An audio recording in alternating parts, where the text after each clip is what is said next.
Good morning. ప్రభు అయిన యేసుక్రీస్తు వారి పరిశుద్ధ నామములో అందరికీ శుభాలు. ఈరోజు మన అనుదిన ఆత్మీయ ఆహారంగా సామెతల గ్రంథం నుండి 7వ అధ్యాయము 6-7 వచనాలు ధ్యానించుకుందాం. నా ఇంటి కిటికీలో నుండి, నా అల్లిక కిటికీలో నుండి నేను పారజోడగా, జ్ఞానము లేని వారి మధ్యను, యవనుల మధ్యను బుద్ధి లేని పడుచువాడొకడు నాకు కనబడెను. ఈ యొక్క అధ్యాయం 7వ అధ్యాయం అంతా మహాజ్ఞాని సొలొమోను చాలా అద్భుతంగా ఒక యవనస్తుడు జార స్త్రీ చేతిలో, అపవిత్రమైన స్త్రీ చేతిలో పడి ఎలా నాశనం అయిపోతాడు అనే విషయాల్ని వివరిస్తూ ఉన్నాడు. ఒక అపవిత్రమైన స్త్రీ ఒక యవనస్తుడిని వంచే విధానం ఎలా ఉంటుంది, ఈ బుద్ధి జ్ఞానము లేని ఈ పడుచువాడు ఏ విధంగా మంచివాడైనను బుద్ధి లేక జ్ఞానం లేక ఆ యొక్క స్త్రీ చేతిలో ఎలా మోసపోయి ఎలాగ నరకపాత్రుడు అవుతాడో అనేది ఈ అధ్యాయం వివరింపబడతాడు.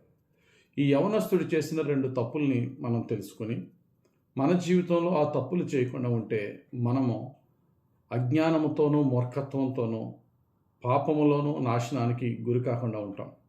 ఏంటి ఆ 2 తప్పులు మనం చూద్దాం. నా ఇంటి కిటికీలో నుండి, నా అల్లిక కిటికీలో నుండి నేను పారజోడగా, జ్ఞానము లేని వారి మధ్య. ఫస్ట్ తప్పు అతను చేసింది. అతడు ఎవరి మధ్య ఉన్నాడట? In midst of fools. తెలివి లేని, జ్ఞానము లేని, మూర్ఖులైనటువంటి, అజ్ఞానులైనటువంటి, లేక లోకానుసారంగా జీవించే వారి మధ్య వీడున్నాడు. First point. 2, ఈ యవ్వనుల మధ్య బుద్ధి లేని పడుచువాడు. జ్ఞానము లేని వారి మధ్య, ఈ యవ్వనుల మధ్య. వీడు యవ్వనుడే, యవ్వనుల మధ్య ఉండకుండా ఇంకెక్కడ ఉంటాడండి అంటారేమో. చూడండి, ఈ 2 విషయాలు ఒకసారి మనం చూద్దాం. అజ్ఞానుల మధ్య ఈ యవనస్తుడు ఉన్నాడు.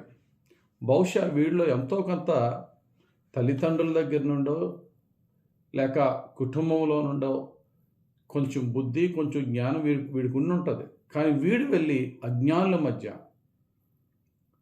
మరి ఆ యొక్క మూర్ఖుల మధ్య వాడు కలిసి సహవాసం చేసినప్పుడు ఏం జరుగుతుందండి? అదే మహాజ్ఞాని సొలొమోను అదే సామెతల గ్రంథం 13:20 చెప్తారు. జ్ఞానుల సహవాసము చేయువాడు జ్ఞానము గలవాడును, మూర్ఖుల సహవాసము చేయువాడు చెడిపోవును. నువ్వు అజ్ఞానుల దగ్గర, మూర్ఖుల దగ్గర జ్ఞానాన్ని ఇష్టపడకుండా, మాకు అవసరం లేదు, మాకు చదువుతో సంబంధం లేదు, జ్ఞానంతో సంబంధం లేదు, మాకు ఈ లోకమే మా ఎంజాయ్మెంట్ మాకుంటే చాలని చెప్పి వారిని చూచి సరదా పడి వారితో సహవాసం చేసేవాడు ఎలా జ్ఞానం గలవాడవుతాడు? వాడి చివరికి ఏంటట? చెడిపోవును. మనం ఎవరితో సహవాసం చేస్తున్నామో చాలా జాగ్రత్తగా ఆలోచన చేయాలి. మూర్ఖులు లేక జ్ఞానం లేని వారు, జ్ఞానాన్ని విసర్జించిన వారు పైకి చాలా లైఫ్ ఎంజాయ్ చేస్తున్నాం, ఎంజాయ్ చేస్తే మాలా ఉండాలి అన్నట్టుగా కొంతమందిని ఆకర్షిస్తారు. తర్వాత వారి జీవితం చాలా అడుక్కు తినే స్థితిలో, దిగజారిపోయిన స్థితిలో, ప్రజలు జాలిపడేవారే ఈడు ఇలాగ అయిపోయాడా అనే స్థితిలో దిగజారిపోతారు త్వరలోనే. కానీ వాళ్ళని చూసి కొంతమంది యవనస్తులు మంచి చక్కటి కుటుంబంలో పుట్టి పెరిగిన వారు కూడా ఆకర్షింపబడి వారితో పాటు వీరు భ్రష్టులైపోతారు. కనుక నువ్వు ఎవరితో సహవాసం చేస్తున్నావు? వారు ఏమన్నా ప్రయోజకులుగా ఉన్నారా? కష్టపడి చదువుకునే వారుగా ఉన్నారా? వారికంటూ ఒక గోల్ పెట్టుకుని ముందుకు వెళ్తున్న వారితో నువ్వు సహవాసం చేస్తున్నావా? సరదాగా లైఫ్ని ఎంజాయ్ చేద్దాం, టైం పాస్ చేద్దాం అనే వారి మధ్య సహవాసం చేస్తున్నావా? నువ్వు వారితో సహవాసం చేస్తే నీ బతుకు అలాగే అయిపోద్దనే సత్యాన్ని ముందు తెలుసుకోవాలి. 2వది మోస్ట్ ఇంపార్టెంట్ థింగ్ ఏంటంటే, యవనుల మధ్య యవనుడు ఉన్నాడట.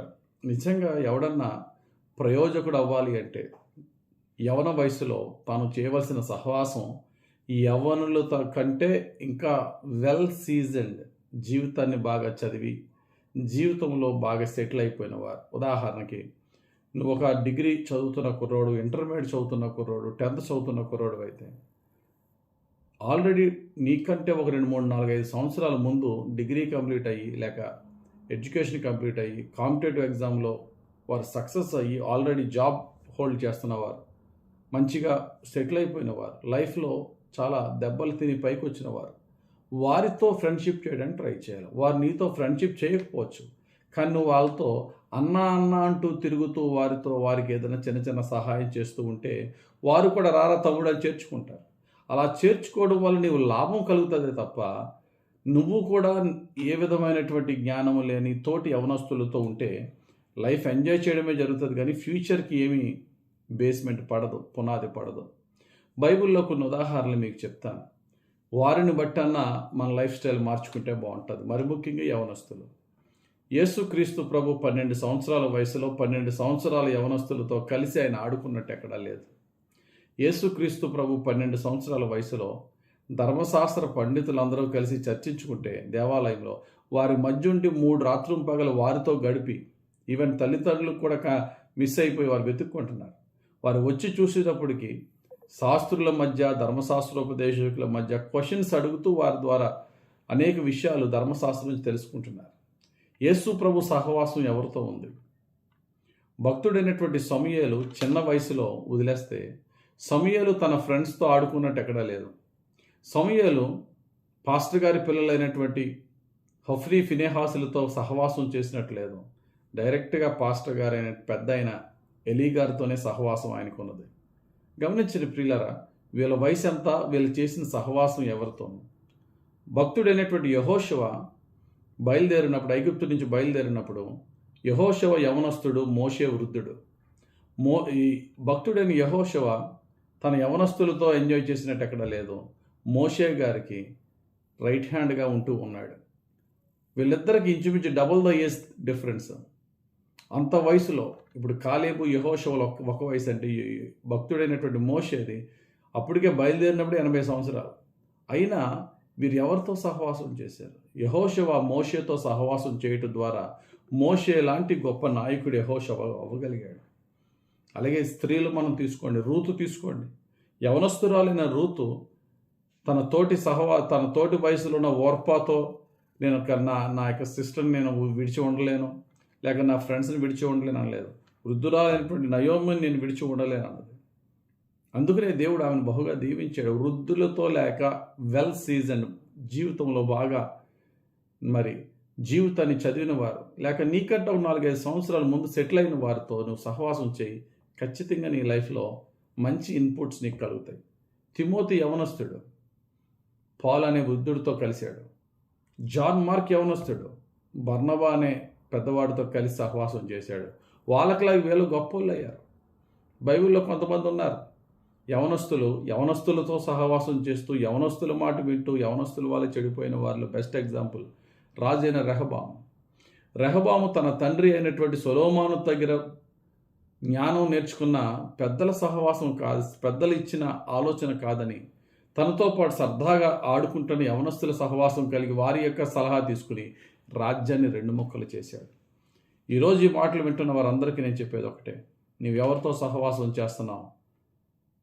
రెండవదిగా, నీవు జ్ఞానం లేని వారితో సహవాసం చేస్తున్నావా, లేక నీకన్నా తెలివైన వారు, లేక నీకన్నా వయసులో 4-5 సంవత్సరాల ముందున్నవారు, నీకన్నా ముందు సెటిల్ అయిన వారు, నీకన్నా ఆత్మీయ పరిపక్వత ఉన్నవారు, వారితో సహవాసం చేస్తున్నావా? ఆ సహవాసంలోనే అనేకమైనవి నేర్చుకోవచ్చు.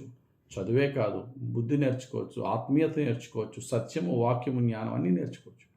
అలా నేర్చుకోవడం ద్వారా మనం లాభం పొందుతాం. అజ్ఞానులతో సహవాసం చేయడం వల్ల చెడిపోతాం. చెడిపోవాలన్నా బాగుపడాలన్నా మనం చేసే సహవాసం బట్టి ఉంటుంది.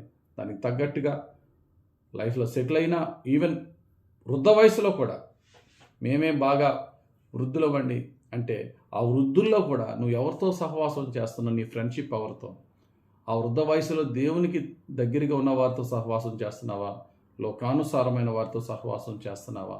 ఇవన్నీ కూడా ఆలోచన చేద్దాం. సహవాసం చాలా ముఖ్యం. ఆ సహవాసం వల్లే మన యొక్క క్యారెక్టర్ కూడా చేంజ్ అయిపోతూ ఉంటుంది. కనుక దేవునికి ప్రీతికరంగా జీవించడానికి మంచి సహవాసం పొందాం. పరిశుద్ధాత్ముడు మనల్ని మంచి సహవాసముతోనే జత కలిపి మనం బలపడుతూ ఇతరులను బలపరిచేలాగా పరిశుద్ధాత్ముడు ప్రతిదినం మనల్ని మన కుటుంబస్తులను నడిపించి దీవించును గాక.